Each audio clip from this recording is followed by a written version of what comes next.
Face neutral அக்ராஸாக வச்சா supply வருது. இதே நம்ம ஃபேஸுக்கும் எர்த்துக்கும் அக்ராஸாக வச்சா சப்ளை வருது. ஸோ ஹாய் கைஸ், ஸோ நம்ம இன்றைக்கி வந்து எதை பற்றி பார்க்க போகிறோம்னா, இந்த சுவிட்ச் பாக்ஸுக்கு ஒயரிங் கொடுக்க போகிறோம்.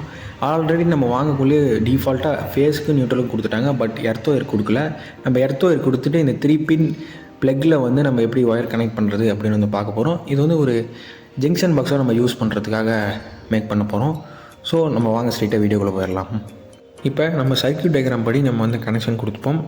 ஆல்ரெடி நம்மகிட்ட கொடுத்துருக்க கனெக்ஷன் என்னென்னு பார்த்தீங்கன்னா, ஃபேஸும் நியூட்ரலும் வந்து கனெக்ட் பண்ணிட்டாங்க.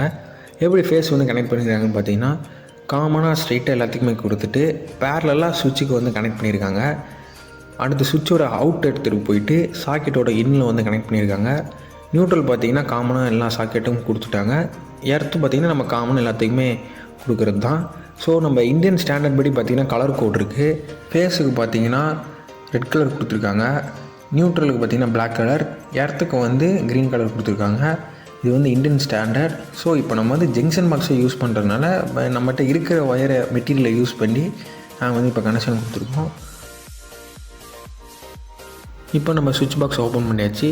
ஸோ பார்த்திங்கன்னா சர்க்யூட் டயக்ராம் படி தான் கனெக்ஷன் கொடுத்துருக்காங்க. சாக்கெட்லேருந்து பார்த்திங்கன்னா சுவிட்சுக்கு கொடுத்துருக்காங்க. சுவிட்சிலேருந்து காமனாக வந்து ஃபேஸ் கொடுத்துட்டாங்க. அடுத்தது நியூட்ரல் பார்த்திங்கன்னா காமனாக எல்லாம் சாக்கெட்டுக்கும் கொடுத்துட்டாங்க. பட் நம்மளுக்கு வந்து சுவிட்சுக்கு கொடுக்கல. சுவிட்சுக்கு வந்து நியூட்ரல் வந்து தேவை கிடையாது. வந்து இப்போ நம்ம எர்த் ஒயர் கொடுக்க போகிறோம். ஸோ அது எப்படி கொடுக்குறது அப்படின்னு வந்து நம்ம இப்போ பார்க்க போகிறோம். ஒயர் மேலே இருக்க இன்சுலேட்டர்லாம் ஒரு குறிப்பிட்ட டிஸ்டன்ஸில் நம்ம கட் பண்ணி எடுத்தாச்சு. அது இந்த டிஸ்டன்ஸ் எவ்வளோன்னு பார்த்தீங்கன்னா, ஒரு ஸ்லாக் ஒரு பெண்ட் ஆகிற அளவுக்கு வந்து கொடுத்துக்கோங்க. பார்த்திங்கன்னா ஒயர் வந்து ரொம்ப டைட்டாக இருக்கக்கூடாது, ஓரளவுக்கு ஃப்ரீயாக இருக்கணும்.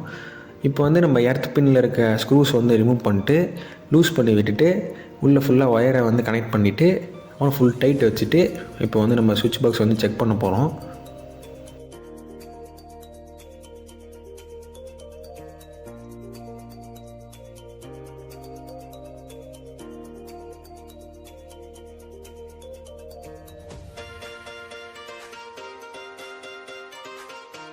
கம்ப்ளீட்டாக எர்த் ஒயர் வந்து கொடுத்தாச்சு. கொடுத்துட்டு ஸ்க்ரூவெல்லாம் ஃபுல் டைட் பண்ணிட்டு இதுதான் சொன்னேன், ஒயர் வந்து ஸ்லாக் விடுங்க அப்படின்ட்டு, ஓரளவுக்கு பெண்ட் ஆகிற மாதிரி ரொம்ப டைட்டாக இல்லாமல்.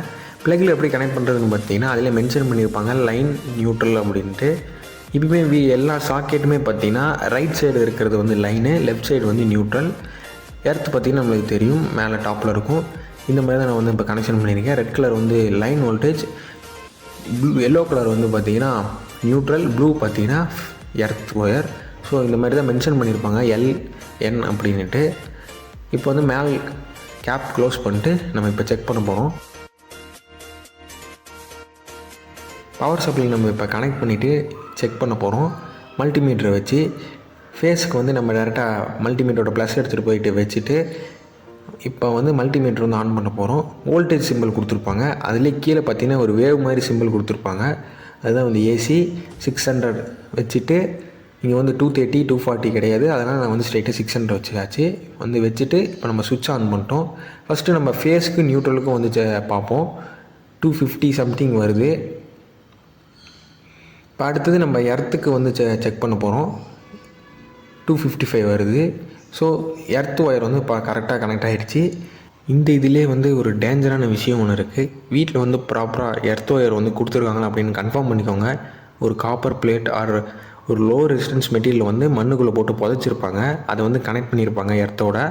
ஸோ அந்த மாதிரி இருந்தால் கன்ஃபார்ம் பண்ணிட்டு இந்த மாதிரி செக் பண்ணுங்கள், இல்லைன்னா டெட் ஷாட் வந்து ஆகிடும். ஸோ நம்ம வந்து அடுத்த வீடியோ எதை பற்றின்னு பார்த்தீங்கன்னா, கிரவுண்டிங் எர்த்திங் இது ரெண்டுத்துக்கு என்ன டிஃப்ரென்ஸ் அப்படின்னு வந்து வீடியோ போலன்னு ஒரு ஐடியாவில் இருக்கும். அந்த வீடியோ வேணால் கீழே வந்து ஒரு கமெண்ட் செக்ஷனில் கமெண்ட் பண்ணிடுங்க.